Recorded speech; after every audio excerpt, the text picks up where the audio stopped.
Welcome to the Happy in the Mess podcast. We are your hosts, Marlena, Sherry, and Matthew.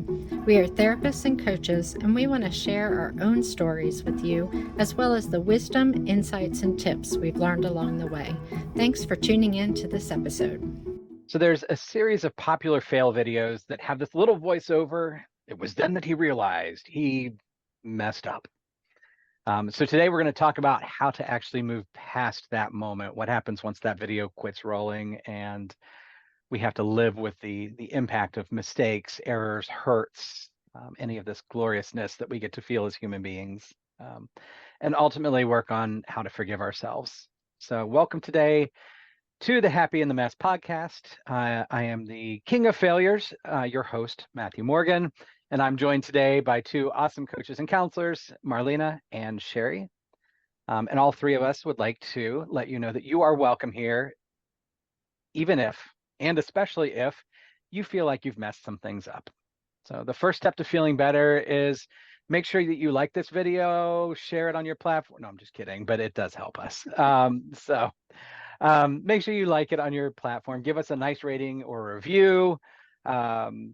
Couldn't hurt to get those things. So, and if you are here and you are a perfect person and this doesn't apply to you, feel free to share this to somebody who really needs to hear it, because there are plenty of imperfect people in all of our lives.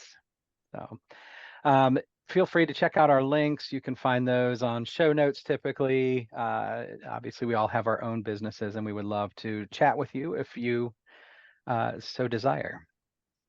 So to start, Marlena, Sherry, I want each of you to share the worst thing that you've ever done in front of our entire audience in detail. Yeah. Just kidding. Just kidding. Nobody likes to have their dirty laundry aired out. But it does make me wonder, if somebody's struggling and they've done something wrong. What are some signs? What are ways that you've seen people who deal with this kind of pervasive feeling? Maybe some thoughts or some reactions that you notice in the people that you work with. Yeah, it's really hard. So it's really hard to incorporate the bad parts of not bad, but the harder parts of our personality into who we are. And it's almost kind of like the Facebook or Instagram profile that you put up, where you want the world to see all the put together, the witty and clever parts of yourself, and then you hold back those pieces that just, I don't know, for me, the sarcastic or the dark or the unflattering parts, where you don't want that to be seen by other people. And it's really hard when that stuff comes out and other people can see it. And so there's that tendency to want to defend yourself or turn the tables on someone else so that you kind of switch the spotlight away from you.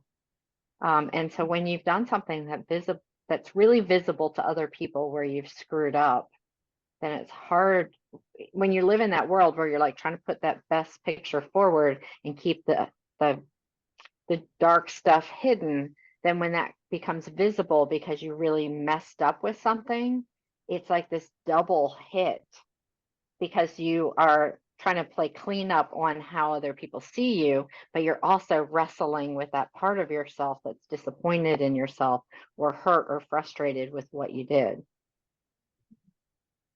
Absolutely. It's so, that idea of wanting to shield up or protect that becomes super big. And Sherry, you are our couples relationship coach. And I would imagine this shows up in couples a lot, right? Yeah, who wants to look like the jerk in the relationship to their partner, this person who's chosen them?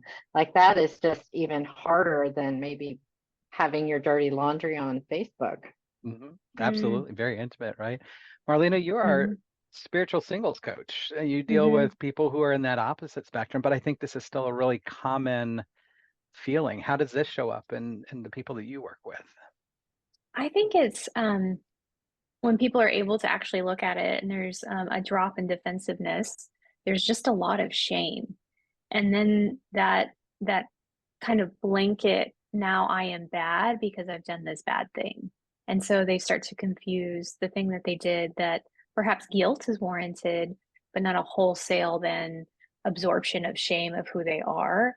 And then making like generalizations about themselves and about their ability or worthiness to receive love is really where I see it takes like the biggest toll, is like now they have this sense that they feel unworthy of good things, unworthy of love because of because of what they've done in the past. And then that kind of recreates experiences where they may get hurt again or hurt other people, and then that reinforces that belief. Like, this is the danger of like shame, is that if it's not really addressed and taken care of, it has this really ugly cyclical effect. Yeah. What occurs to me is this idea that screwing up is like this big mistake in our lives. But I think a lot of us spend a lot of time in our heads kind of reevaluating even every single day, sometimes moment by moment. And we're like, well, that I didn't do that well. And, I messed that up. And so I think this happens on the micro level and on the macro level. It absolutely does. And I think that self-talk really shows us sort of where we may be at with it. Like, dropping something and then in your head or out loud, I'm such an idiot. Or like that kind of like thinking and talking to yourself can be indicative of where you might be with some self-forgiveness. Yeah, absolutely. Those I am statements, like when you hear that, Hmm. when it goes past something we've done and it's something that we are, Hmm. like Yeah. great red flag. I mean, like this is something that we want to maybe stop and pay attention to in this when we see it, Hmm. because there is a good sign that we've not achieved that forgiveness for ourselves, more than Hmm. anything. Reliving that life, being very shameful, trying to hide, trying to adjust. All these were really common things. So Hmm. we've talked on our past episodes. So if people want to go back and listen to those, that would be a fantastic thing at this point, right? Like first, when we make a mistake, let's apologize. Let's work through things. And Sherry, I remember you gave us this great formulaic version for an apology. Really key components for it, that becomes super important. Um, so we want to do that. We want to make repairs, and we talked about playing. We talked about learning to enjoy things again. But I think this is even that next step of when there's been a rift in a relationship, and that concludes our relationship with ourselves. I think that's remembering that we are a person in this dynamic. Um, the So it's very open-ended about what we do at this point. One of the first things that jumps to mind, my wife absolutely cannot stand the movie Castaway, because the ending, she didn't like it. So I will apologize, this is spoilers, but I think on 20-year-old movies, there's some sort of statute of limitations on this. So if you've not seen it yet, skip this part. But the end, he basically moves through this grief, and it's not even a mistake. It was just a rift in the relationship that happened over time because of what had been done, and it ends with him sitting at this crossroad, and you don't know where he's going to go.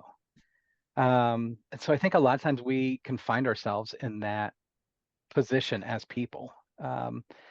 How do we go on functioning? How do we go on working after we've messed some things up? So maybe for the two of you, what are some steps we can take to forgive ourselves after we've done something wrong or had one of these big hits in our lives? I feel the need to chime in on the Castaways movie because he had a lot of regret about the choices that he'd made and how much he'd prioritized his relationship. And so I don't think this was just kind of a generalized, I could have lived better. It was I didn't stay home that day, Mm-hmm. and I didn't leave work on time to go spend time with the person that I loved. And I had lost all of this because of those small choices that I made that all led me to that moment that I got on that plane at that moment. Yeah. So I just want Oh, to that's like bring in that bigger picture, because I think a lot of us make these minor choices, and maybe that's why we second guess those minor choices, because you really can see that they do add up to these really big moments. Yeah, it's really death by a thousand paper cuts sometimes rather than one thing. And um, I also wanted to bring attention to that, like forgiveness really is a process, not an event. And that might require multiple rehashes, like because it's going to come up as things do. I mean, we don't get over things in just one review in our mind or one sense of forgiveness to ourselves. And so, yeah, I feel like it's because when we haven't fully forgiven ourselves, we'll continue to punish ourselves in all of these small and subtle ways, whether it's that negative self-talk or putting ourselves in situations where we might be hurt again, or um, even like not treating ourselves to something nice or what have you because we feel like we don't deserve it. Um, I've even met people who won't even pray for themselves because they feel like they're not worthy of that. And so, it shows up in all of these very subtle ways. And part of it, I think, is identifying the ways in which you're punishing yourself and doing something different, even if you don't feel like it. It's a little like sometimes even fake it till you make it. I mean, if you've done your apology, if you've made your amends, if you've actually confronted whatever it is you did, because I think that's an important piece of the forgiveness is like confronting it, not, getting past that defensiveness. Some of defensiveness is healthy, but, doing what you can do to make amends for the past. And then when you're working with yourself is now stopping punishing yourself, I think is a big, extending grace. Treating yourself as if you would treat a child who did something wrong. You wouldn't continue to punish them into eternity for having made a mistake. Yeah, that's, I think, important to remember. It's a process, not an event. I think a lot of people get stuck on how can I forgive myself if I continue to make the same mistake? And so I'll just think about something simple like eating junk food. Like eating the junk food, feeling bad for it, wishing you hadn't done it. If you forgive yourself for that, does that make it more likely that you then are going to eat junk food again? Or does that make it likely that you won't eat junk food again? Because it's really that change in behavior that sometimes is the thing that allows you to, maybe that's the easiest way to forgive yourself, but most of us don't always change our behavior, but still Mm-hmm. need to forgive ourselves.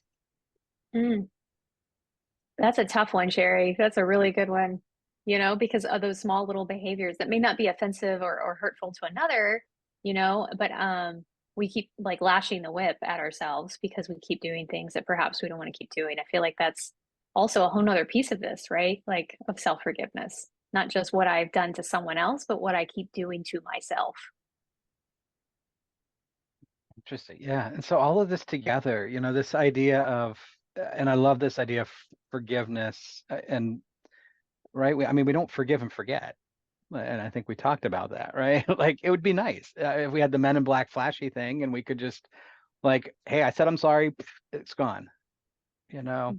Mhm. So what I'm hearing is it becomes very process oriented. It becomes a state of the same as we were forgiving somebody else. We have to maybe forgive ourselves each step of this way when it comes in and be gentle. And Marlena, what you said there with treating ourselves like a child. And I don't know, I'm getting the picture on this a lot of times. Like there are people who are raised with parents who were very critical with their voices, and those things constantly repeat. And then I think we natively can do this.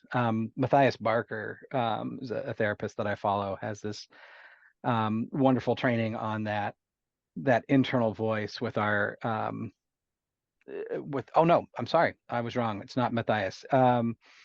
It's Dick Schwartz from the IFS trainings. I have to remember if we're on Plato, Socrates, or Aristotle, because these three all kind of run in the same camp. But no, Dick Schwartz, he said that a lot of times like this inner critic takes on the voice of our shaming parent. I think we've talked about some of this in the past episodes too. So we do tend to beat ourselves with our mistakes instead of forgiving ourselves. So Marlena, what you're saying is, right, like it's this constant process. Sherry, you were saying in there that like a lot of times we can kind of go back to these same behaviors. Is that a lack of forgiveness for ourselves, or is that maybe a lack of understanding? Where do you see this I connecting in think here? I think it's an unwinnable dilemma unless you deal with it, because it becomes this cycle of doing something that you know isn't in line with your values or isn't in line with your goals, and then being able to see that it's not good, and then still doing it again. So it's almost this idea of like, I can't forgive myself because I haven't stopped the behavior. I can only forgive myself if like, forgiveness means that I'm not going to continue doing it. And so since I'm going to continue doing it, I can't forgive myself. Mhm. Mm. And it keeps you locked in that cycle. I would say that that cycle of self-sabotage really gets set off by that kind of thinking, and that shame will just suck you right back in, because in your example of like the junk food, it's often like a coping tool, it's comfort food, like there's something else going on there. People don't have other skill sets, right? So that becomes a default. It's the dopamine that gets like triggered when the junk food gets ingested, all of the things. So um people get stuck when they shame themselves for the thing, and then they go back and do the thing, and then it creates shame, and the only thing that's going to get rid of the shame really quick is to eat more junk food, and then I'm going to feel shame again, then and so anyway, so I feel like part of getting out of the cycle is actually exposing. I'm sure you all have heard the phrase, like, you're only as sick as your secrets. If addressing this with a trusted confidant, a friend, an intimate person, a therapist, a coach, like having someone to talk to that's not going to judge you for it, I think is a really great step. As we all know, like, well, maybe we don't know, but asking for help is a sign of strength. And to get out of these vicious cycles, oftentimes we can't do it alone. And so and I love people who tap into their spiritual resources for help. That's, seeking help from a higher power, but I also think seeking help from another person, and exposing what's going on. When we do that, we begin to take the the power out of that cycle, the power out of that secrecy. Um, Bringing it to light can yeah, be part of this, you know. How do you find somebody who you can share trust. that with? As you're talking about this, that's my first thought is I think a lot of us have those deep secrets that we may not we haven't forgiven ourselves for because they're there, those hurts are there, but there's also this incredible shame to bring it up. I mean, Yeah. is there a secret to finding somebody that you can share this with? All right. So if you had really good parenting, then that would be a relationship where you can bring hard things. Most of us Mhm. did not have that. If you have a very close friend, sometimes that can be a place where you can do that. I teach couples how to create that kind of space between them so that they can actually share these more vulnerable things and help each other manage the fallout of it or the growth that happens when you deal with it. But also coaches and good therapists, like, this is the space that's created so that you can come into it and be who you are, even the ugly or unpleasant or dark parts of yourself, and be able to voice it, be able to witness it, have someone else witness it, and be able to make some sense of it.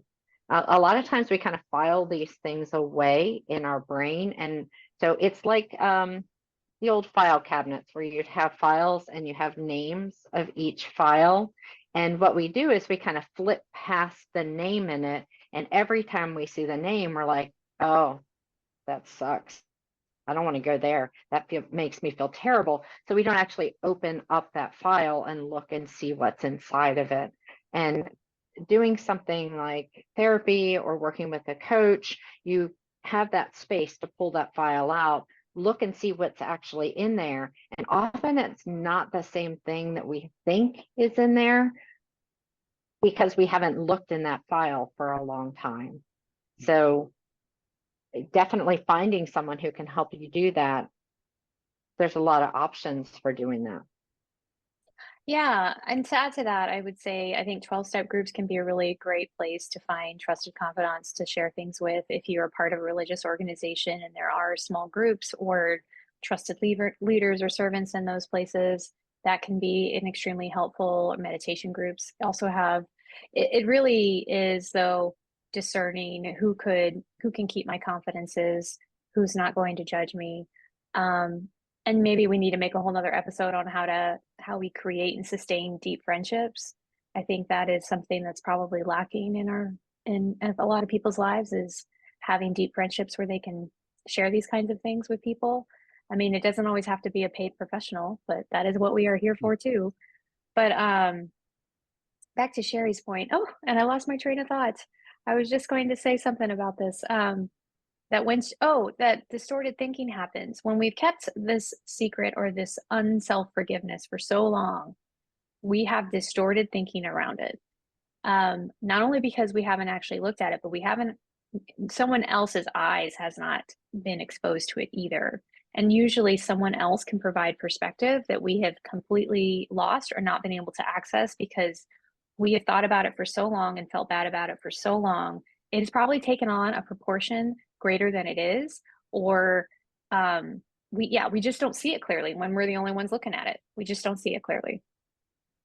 This is That's one why of it's the so, reasons. yeah. This is one of the reasons why having kids, when kids reach a certain age that something happened to us, it'll trigger that resurgence of the memory.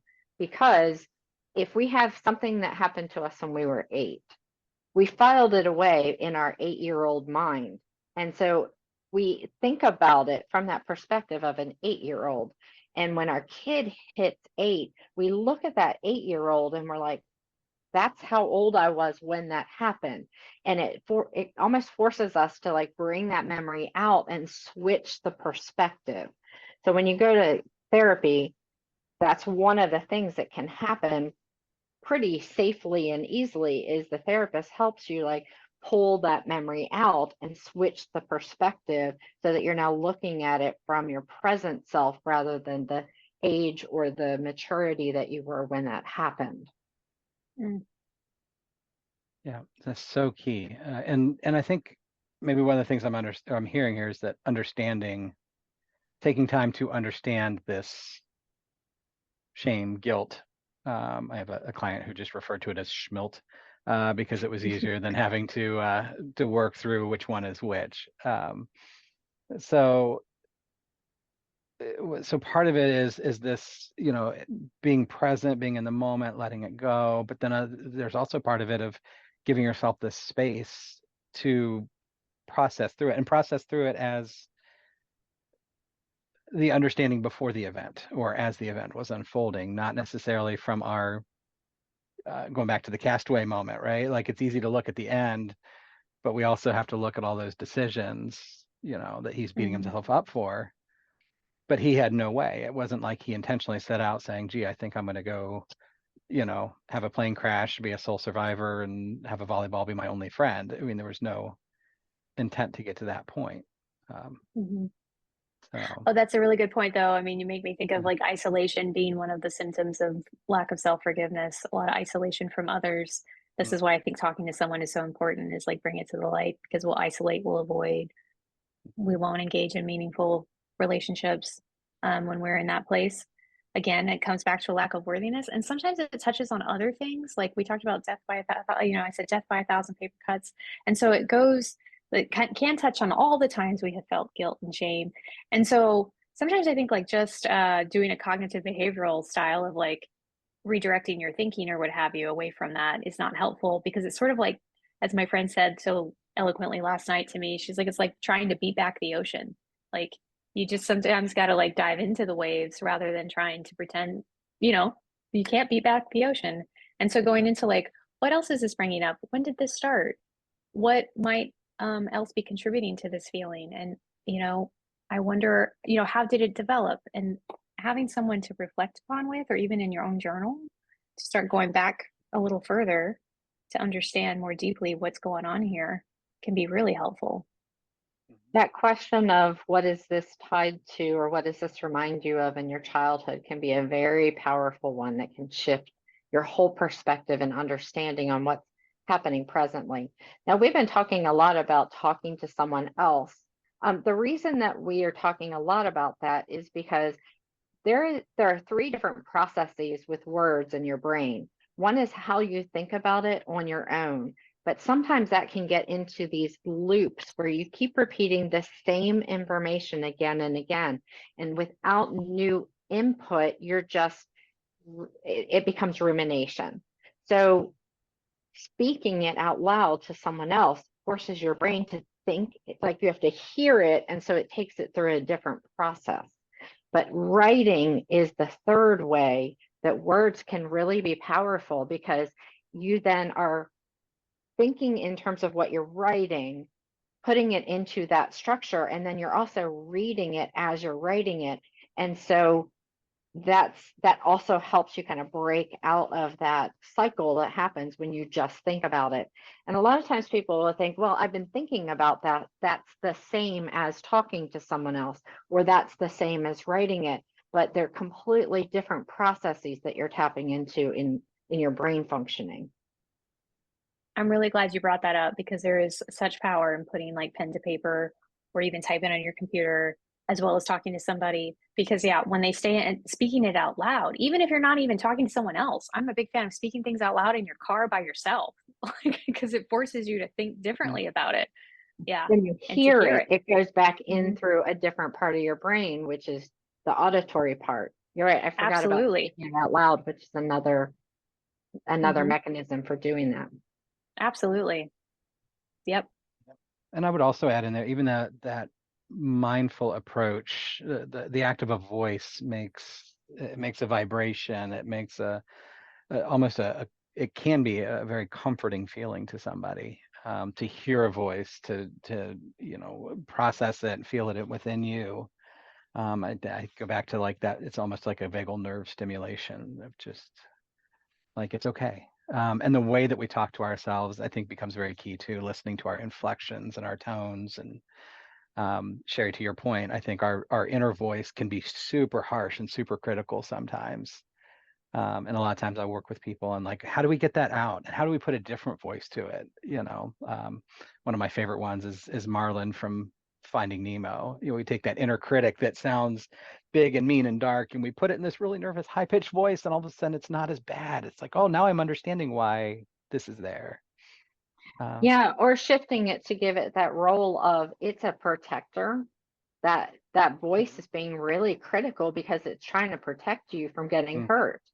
So yeah. once you give it that more positive label of, it's got a job here to do. Of course, it's trying to keep you from doing all sorts Mhm, of things that are scary. It's trying to protect you. mhm. hmm Yeah. So awesome. And I appreciate definitely both of you with this. You have great approaches, and there's such a gentleness. There's not a criticism within there of, hey, you need to get over yourself. Um, so I guess maybe just, and it's kind of a wrap up. What are some of the benefits of doing this hard work of learning ourselves, learning our feelings, talking about them, having to go to therapy if we have to go to therapy or whatever it may be. Oh, So don't say it like that. Going to therapy can be like the best part of your it week. it When should you be find the wonderful. right Absolutely. Yeah. therapist, like you guys do work and things shift, and it's not drudgery and it's not painful. It's like an opening of a flower and exploring and creative. So not And it can under be your breath. fun. People can go there and not just to I have I think hurt if and yeah. couples therapy is not fun, your therapist is not doing it right. Now, Mm, not every moment of it, but if you are with a couples therapist and every week you leave and you feel like you got beat up or thrown under the bus, this is not mm good therapy. very true. mm Yep. Yep. So mm. absolutely. So what are the benefits of doing that? What are the benefits of going through those times? Yeah. Well, I think it just makes you more relatable and connected to yourself and others. And that that energy is a vibe. I think it comes off of you, and it can change. I think it can make high quality relationships when you've learned how to be self-forgiving, because it gets you out of yourself. Like not forgiving yourself, there's a self-pity component to this that keeps you locked up in yourself. And when you're able to let go of all of that, you're more present with others, and then you contribute more to society, and that makes you feel good. So my friend always says, how do you build self-esteem? By doing esteemable things. But if you're ruminating and locked up in your head, you're not doing the things that make you feel good and make your relationships better. I mean, I know that this kind of generic, but like the quality of your life and your relationships will improve. Absolutely. I asked someone the question, how would you get closure for this situation? I asked them that this week, and the look on their face was almost like a deer in headlights because it was something that they had not really even considered. And it caught me off guard because, of course, I kind of live in this world of closure, of like bringing something to an end, wrapping it up. And the benefit to that is being able to move forward without carrying that baggage with you, or being able to get close to that person who may have hurt you in the past, but you know that you're okay with them now. So I think this is a really key and pinnacle question that everyone should ask themselves. Like, how do you get closure on the things that have hurt you, either by other people or hurt you by you hurting yourself? Because if you don't know how to answer that question, then really you're just spinning in the hurt and hoping that one day it's going to fade or go away, or that you can kind of keep that hidden and off on its side, and it's not going to affect you. So that's my challenge to all of our listeners today. Like, how do you get closure? What do you need in your life to get closure? And that might be forgiving yourself. It may be changing your behavior. It may be communicating with someone about how they hurt you, or cutting off a relationship, or setting a boundary. Like, there's lots of ways of getting closure, but seeking closure means that there's the chance that you might get it. And when you don't seek closure, you're kind of just tormenting yourself again and again with the same hurt. Absolutely. I will lean on Matthias Barker here, because Matthias says, meet the need, release the burden. Mm. Right. I think that's very well spoken, Sherry, with what do we need with that. So as always, I will appreciate the time with both of you, the openness that's there, the wisdom that's there. If people want to work with you guys, Sherry, you are at SherryTimko.com is usually where you can find all of my links and all of the web threads that go out into the universe. Absolutely. And spiritual singles can go to Marlena at Coach Marlena, coachmarlena.com. Yep. All right. And I know things are changing, and so just stay tuned. Obviously, feel free to check those things out. This has brought up a lot of great thoughts. I've got about 23 other squirrels running around in the backyard here based off of this conversation, particularly as it deals with people who are, in spiritual or religious trauma, because I think this can butt up against that a lot. Obviously, there's a lot of work to be done with couples. There's a lot of work to be done with people who struggle with addictions. So much more. So if you have specific questions about this, feel free to write us. Get our, you can individually, or you can find us at the podcast site, and ask the questions. We love to get feedback. We love to be able to answer them. So, and if not, tune in next week when we pick up our next topic. And we appreciate all of you. Make sure you like, share, subscribe, rate, review, and if nothing else, just forgive yourself today. Have a good day. Make it a good day, and love yourself. Take care.